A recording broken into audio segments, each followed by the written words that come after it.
Yes, I think this is a good question about the milestone so far. As the Director Africa and head of the program for GTI, in getting certain recognitions award when it's come to the leadership in the regions, but also supporting the green growth transformation in Africa. I would say it's a collective, let's say, approach and effort coming from the different teams that I have in Africa. We strongly believe that there is a potential. And of course, people start saying there's a lot of challenges in Africa when it's come to climate change. But for us, challenges also mean opportunity for us to make those change. So the fact of being the one who's supporting the Africa continent through the Green Growth Institute is also quite, appealing in the sense that I see change on the ground, but also believing that with our effort, we can get to the final result that we're expecting. So getting those awards is just a recognition of the collective effort that have been made by the colleagues, friends, but also members of the organization, our partners. So, and also we're just recognizing our effort, but it doesn't mean that we will stop doing and increasing our effort. We'll just make sure that we can do more in supporting our member states.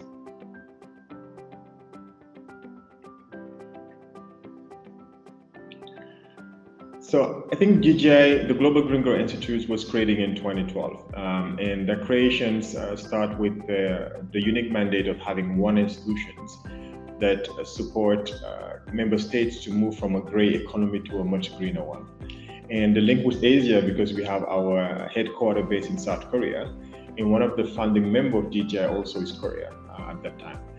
But I think the fact of also we're working with Asian continent, we know that as intergovernmental organizations and treaty-based, we actually have 45 member states that are part of the GGI across the different continents, Asia, Africa, Latin America as well. So that's why we have that link, and that's also telling us the kind of overall and the presence of GGI across the globe.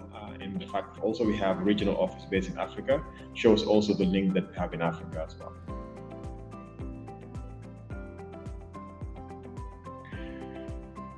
I mean, as the director for Africa and head of the program for GGI, I think my role is really supporting the member state, but also supporting the country directors and the team in Africa to align with the global operational strategy for 2030 that we have. And that global strategy is just really helping countries to have access to climate finance, helping them to move forward to having a clear strategy when it's come to long-term low emission development strategy, but also linked to sustainable landscape and cities. In nutshell, it's just how we can help countries to move from a gray economy to a much more greener one, and just supporting them to engage with partners, having the right platform that we share our ideas, but also being more innovative in certain way. So the role is just really exciting because I know that I have really talented people that are passionate about climate change and how they can come up with solutions. Being a lead also helps us just to show the direction to the teams and also walk the talk with them, just really helping them to get to the result expected, engaging with head of states, partners to finding the right solution, because we have a common and shared agenda, which is just solving the climate change issues in the long run.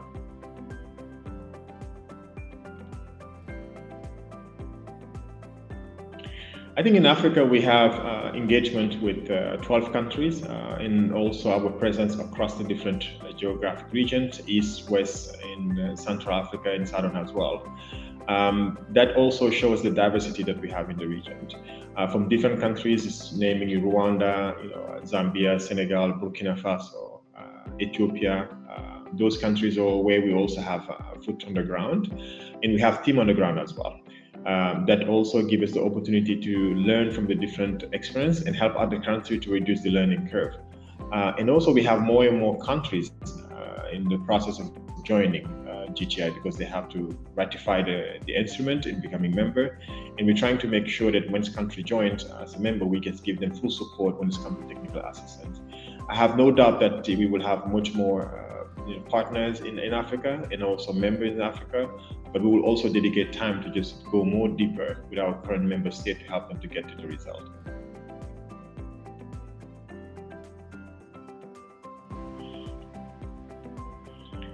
Yes, we have a number of projects in Africa, quite exciting, but also have a huge impact for the continent. For example, we are now supporting the African Union on setting up what we call the Climate Finance Desk Unit within the African Union. And the idea of this program is really helping the African Union to operationalize the GRAP, which is the Green Recovery Action Plan, by putting in place skills and experience, but also bringing high talent people within the African Union to translate that strategy to a much more operational plan, working with member states, but also regional economic bodies. This also would give us really the importance of the African Union when it's come to giving orientation when it's come to climate change at the continental level. And for us, it's just really a way to also play our role at the continental level by supporting the African Union on this agenda. We have also other key exciting projects that focus on climate smart agriculture. As you know, food security is quite important, and our idea is just how we can have more programs that link to these particular sector, transforming the food system, but also helping the farmers, but also private sector to play a critical role when it's come to that. And we have such program in Rwanda, we have that also in Uganda, as well as in Ethiopia and Senegal. And the idea really is just come up with the right business model so they can scaling up from the small to a biggest one.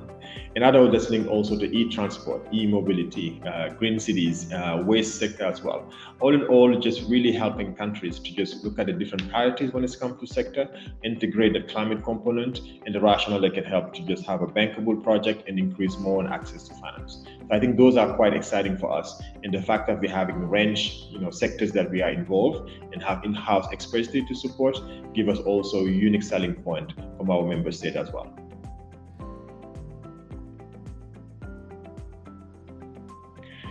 I think the main challenge in Africa is two ways. One is just linked to the access to finance, because as you know, in Africa, the key elements is just how they can push more and have more funding to adaptation.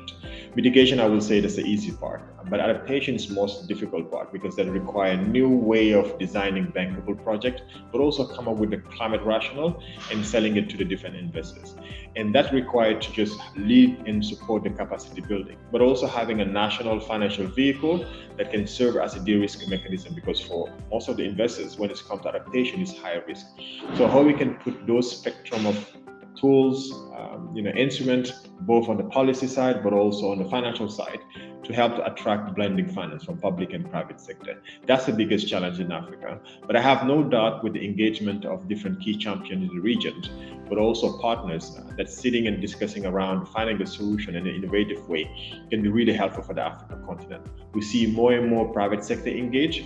We see more and more commercial banks engage in the climate change sphere. So I think that tells us how this topic is quite important, and we're seeing that shift as well from the policy side to put it in the living environment. It's a challenge, of course, but I would say also opportunity for Africa to just showcase that it's feasible to move, come up with the right approach for adaptation and the way they can attract funding. I think for us, it's also good timing to push that agenda.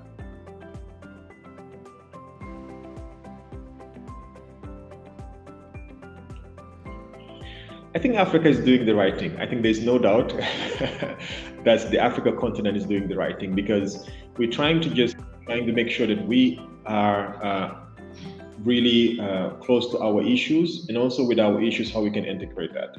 We have to understand that Africa also is combining a lot of priority as well when it's come to security, when it's come to climate change, when it's come to activities that link to development as well and social inclusion. Combining those require having a well-integrated approach. And I think our member states, they are trying really to push that agenda, trying to integrate how the climate finance can help to solve those solutions. And that green growth model is what more adopted by our member states. We're also seeing a lot of member states really being championing these food security, but also climate resilience, climate diplomacy, and we have all the LDC chairs when it's come to negotiation, when it's come to Paris Agreement, but also the COP28. So I think Africa is just doing well. We know exactly what is needed to move forward. We just know also partners that can support us. Now it's about just operationalizing this, right? Making sure that what we're saying, what we're designing in the policy and climate finance strategy as well, we can just now step in on operationalizing it and act with a lot of action around it. So I think it's from our side, we're doing the right things. We're also trying to learn from the error from the different countries, how we can help us to reduce the learning curve of the continent perspective.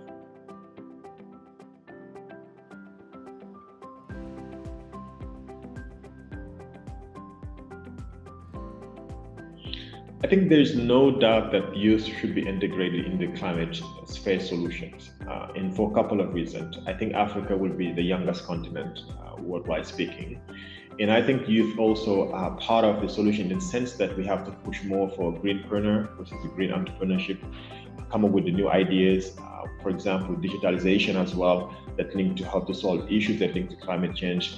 I think they can play a critical role. And also, they also have to raise their voice, because I hope that from us, who will be the first and the last generation facing these climate issues, but the next generation of the youth should be also those who are pushing the same green agenda.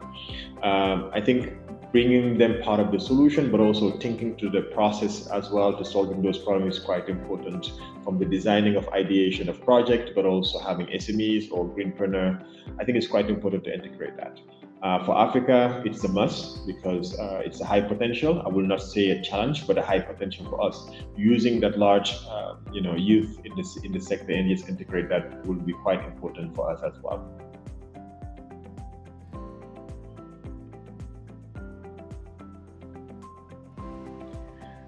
I think what keeps me excited about this sector, because knowing that every advice, every support, every orientation I will give to a member state partner, but also our colleagues, will help to change life, especially when it's come to climate change.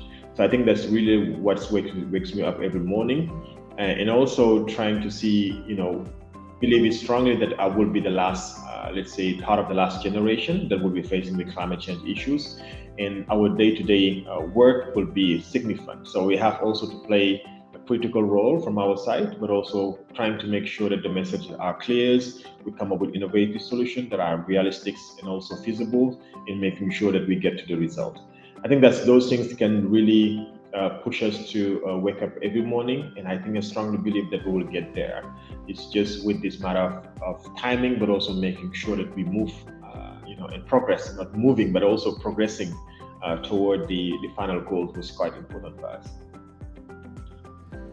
I think this year's summit was quite helpful and also innovative, in the sense that we have a large different stakeholders from the public sector, private sector, to international development organizations, discussing and sharing knowledge about solving issues when linked to climate change. I think such kind of platform is really appealing, but also helping countries to reduce the learning curve when it's come to fighting against climate change. And for us, Gggi, we really welcome those kind of platform. And that's why also we're supporting the upcoming one in next year, which is think that for us, playing a critical role as an intergovernmental organization would be key. And that's why also we're supporting the advisory as well board, by also sharing our knowledge, but also interacting with different partners to make the successful one in February. I think for our side, what we're seeing and what we're also expecting in February is just to see more people joining it from the different stakeholders, from the private sector, public sector, SMEs as well, and also intergovernmental organizations joining and also sharing the solution. That's the only way that we can solve the climate change issues. And I think that having those minds around the tables, solutions around the tables, will help the African continent to be much more resilient, but also coming with robust solutions that can sustainable in the longer run.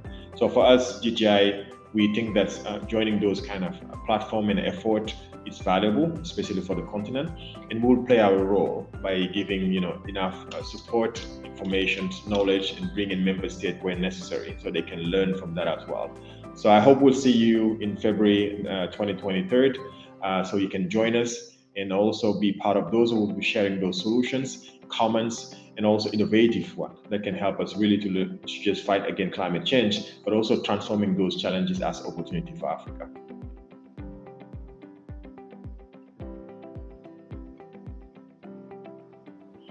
So my message for the upcoming event is innovations, access to finance, but also thinking ahead for being more transformative.